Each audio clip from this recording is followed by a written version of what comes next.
बिस्मिल्लाहिर्रहमानिर्रहीम अस्सलामु अलैकुम। वरना तमाशा लगा रहेगा, इस उन्वान से कालम लिखा है मज़हर बरला साहब ने। बड़े ज़बरदस्त उनके कालम्स होते हैं। मैं अक्सर कोशिश करता हूँ कि मिस ना करूँ और पढ़ता रहूँ। तो ये बड़ा ज़बरदस्त उन्होंने कालम लिखा था, मैंने सोचा आपके साथ शेयर कर लेते हैं। पाकिस्तान की सियासत, पाकिस्तान के तमाम जो मामलात हैं इस वक्त पाकिस्तान को दरपेश हैं, सारी सूरत हाल का अहाता उन्होंने किया है।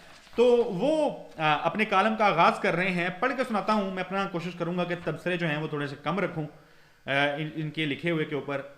वो कहते हैं कि ज़ियाउल हक ने एक जानवर का नाम लेकर ताना दिया कि जिस तरह सियासतदान पिछले दरवाजे से चले आते हैं, आज बिल्कुल उसी तरह सियासतदान पंजाब के इक़्तिदार पर लड़ते नजर आ रहे हैं। पंजाब का तख्त हासिल करने के लिए हर तरह के हरबे जो हैं वो इस्तेमाल किए जा रहे हैं। इन तमाम तर काविशों में किसी को अवाम याद नहीं है। अवाम किसी को याद नहीं है। बड़ी खूबसूरत लाइन उन्होंने लिखी कि इमरान खान साहब हूँ, शहबाज शरीफ हूँ, फजलुर रहमान हूँ, ये जितने लोग हैं इक़्तिदार के पीछे तो सारे परेशान हैं, हाथ पांव मार रहे हैं, अवाम किसी को याद नहीं है।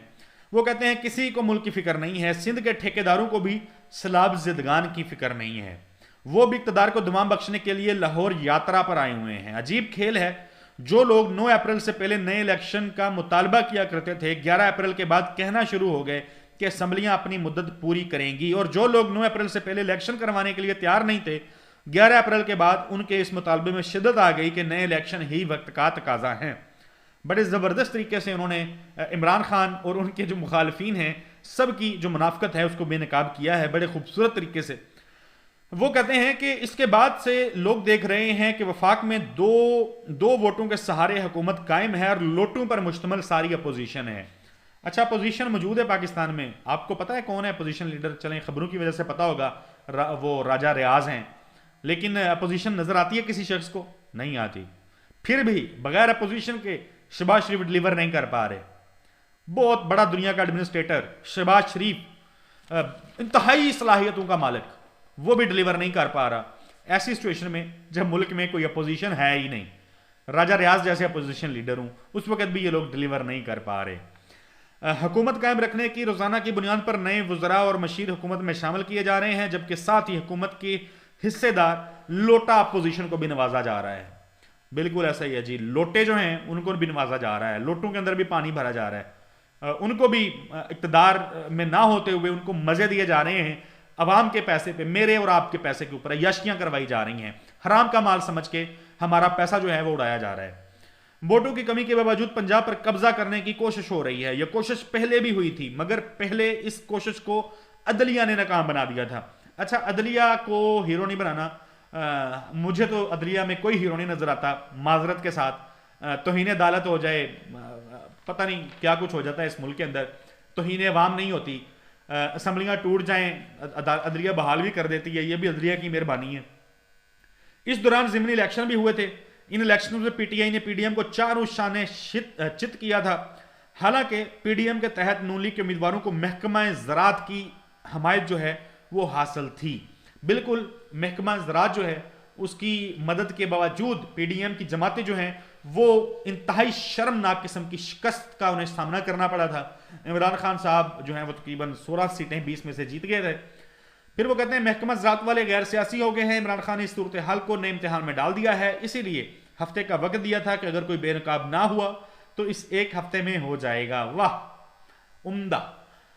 इमरान खान साहब जो हैं उनकी चालें जितने वो तेज हैं, शातिर हैं, लोग उनके दाव पेच में आ जाते हैं जल्दी से। एक हफ्ते का उन्होंने टाइम दे दिया, अनाउंस कर दिया असम्बली तोड़ देंगे, और फिर असम्बली को बचाने के लिए किस किस्म की कहानियां डाली गई, किस किस्म के भाषण जो हैं वो बेचे गए, मंजन फरोशी की गई, नई नई कहानियां सुनाई गई अवाम को।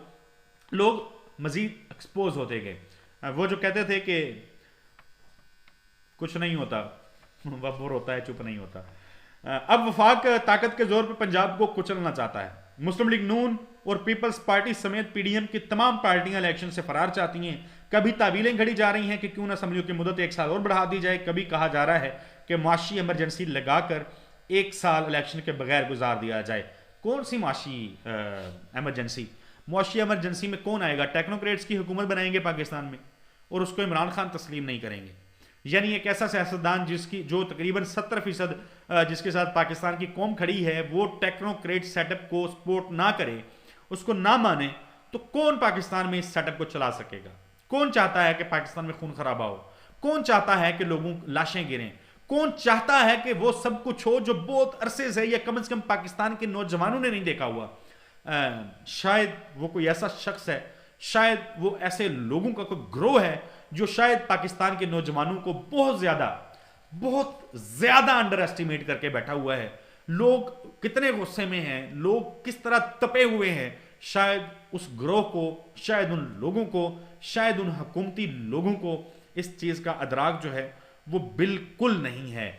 इस किस्म के घटिया आइडियाज कि टेक्नोक्रेट सेटअप लाके पाकिस्तान में हुकूमत बना दी जाए या असम्बलियों की मुद्दत 1 साल बढ़ा दी जाए, इस किस्म का काम करने की जरूरत किसी में नहीं है। इस तरह की बातें फेंक के शायद टेम्परेचर चेक किया जाता है, लोग जो है ना वो ऐसी हुकूमतों के नोटिफिकेशंस के बत्ती बना देंगे और जहाज बना के हवा में उड़ाएंगे। वो फवाद चौधरी साहब ने कहा था कि नोटिफिकेशन का जहाज उड़ाएंगे तो लोग वाकई कागजों के जहाज बना के फिर उड़ाने लग जाएंगे, ऐसे नोटिफिकेशंस अगर आएंगे तो। वो कहते हैं कि इस पूरे खेल में वफाकी हुकूमत और वफाक के नुमाइंदे आइन और कानून को भी मर्जी के मुताबिक मोड़ना चाहते हैं। वो इनकी खिलाफ वर्जियों के साथ इक़्तिदार पे काबिज होना चाहते हैं। सूरत हाल सबके सामने है, पीटीआई और उसके इत्तेहादी जमात काफ लीग को पंजाब में अक्सरियत हासिल है। इस अक्सरियत को अकलियत में बदलने की कोशिश हो रही है।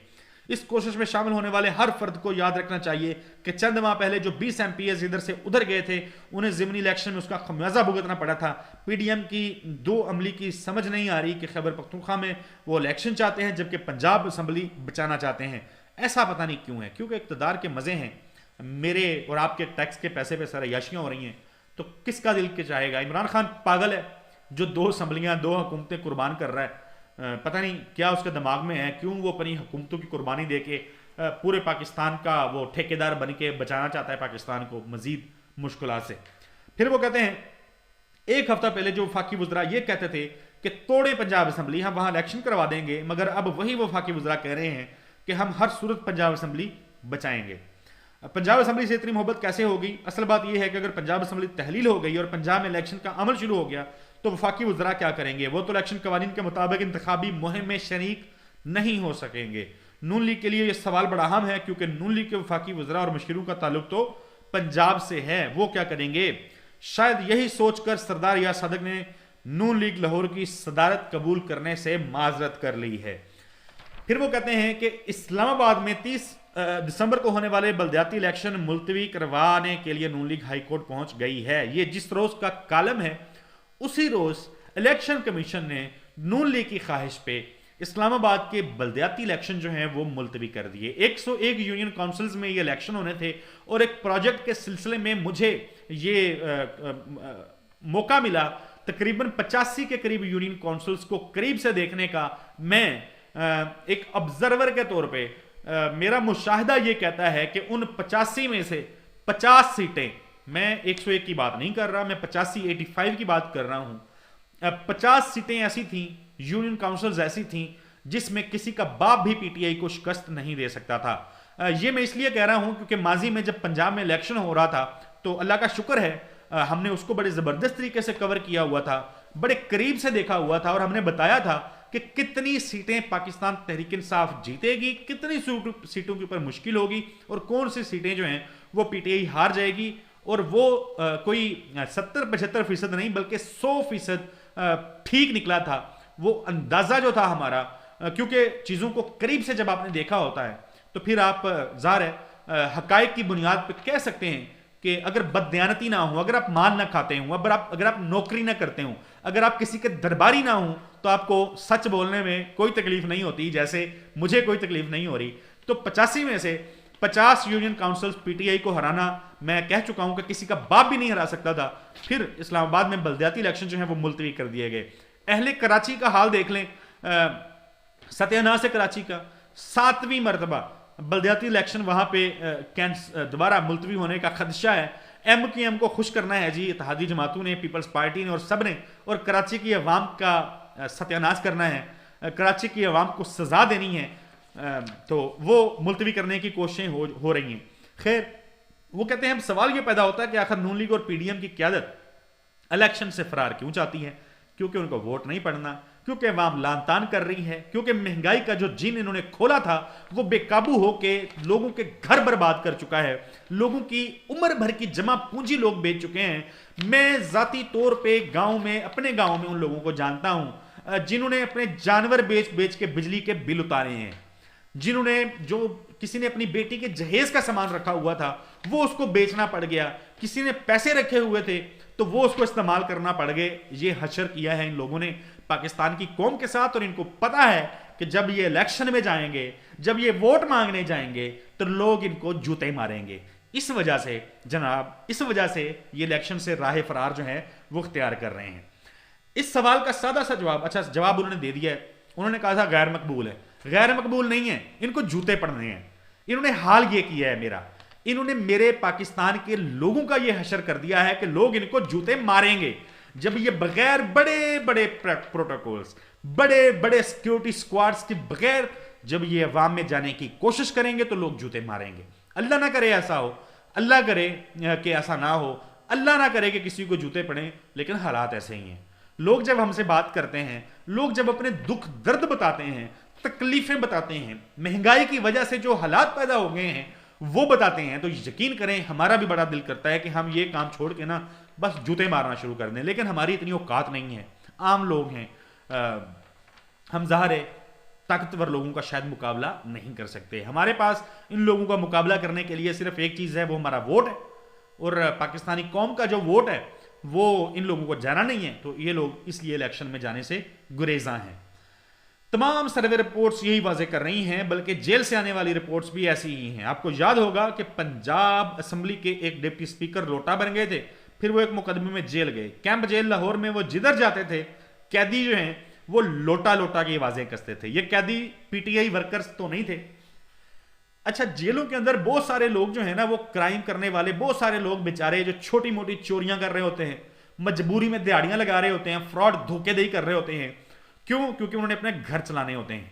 उनकी जगह पे इस अशराफिया को, हमें लूटने वाली इस अशराफिया को जेलों में होना चाहिए, लेकिन वो बेचारे जेलों के अंदर पड़े हैं। तो जाहिर है जब वो साहब वो चश्मा शश्मा लगाया होता था, नाम भूल गया, मजारी साहब, जिस तरीके से वो उन्होंने बददयानती की, जो एक बददयानत शख्स की तस्वीर सामने आती है लोगों के, तो लोगों ने लोटा ही कहना है और लोग इनको हार पहनाएंगे, लोग जाफरान के साथ तवाज़ो करेंगे इनकी। नहीं जनाब, इनको लोटे कहने के नारे जो हैं ये भी मामूली बात है। ये जरा हुकूमत से निकलें, अवाम में जाएं तो लग पता जाएगा। तो वो कहते हैं कि पंजाब की मौजूदा सियासी सूरत हाल पर दुख होता है कि वहां जोर और जुल्म की बुनियाद पर इक़्तिदार पर कब्जा जमाने की कोशिश हो रही है। अदलिया जब तक गैर आईनी इकदाम करने वालों को कड़ी सजा नहीं देगी, यह तमाशा लगा रहेगा। इस खेल को चंद लोगों ने मजाक बना लिया है, बकौल अकरम सुहेल। आगे फिर उन्होंने एक शेर लिखा है, चलिए मैं पढ़ देता हूं। वो कहते हैं कि जब जुल्म से लड़ने की जुर्रत नहीं रहती, किरदार में रानाइयो नुदरत नहीं रहती, जब जहन हूं दानिस्ता गुलामी पे रजामंद, फिर पाँव में जंजीर की हाजत नहीं रहती। मजहर बरला साहब, बहुत शुक्रिया इस ज़बरदस्त कालम लिखने के लिए, और पाकिस्तान के जो हालात हैं, पाकिस्तान के आम लोगों के जो मसाइल हैं उस पर ज़बरदस्त तरीके से रोशनी डालने के लिए अगली वीडियो तक के लिए मुझे इजाज़त दीजिए। अल्लाह हाफिज़।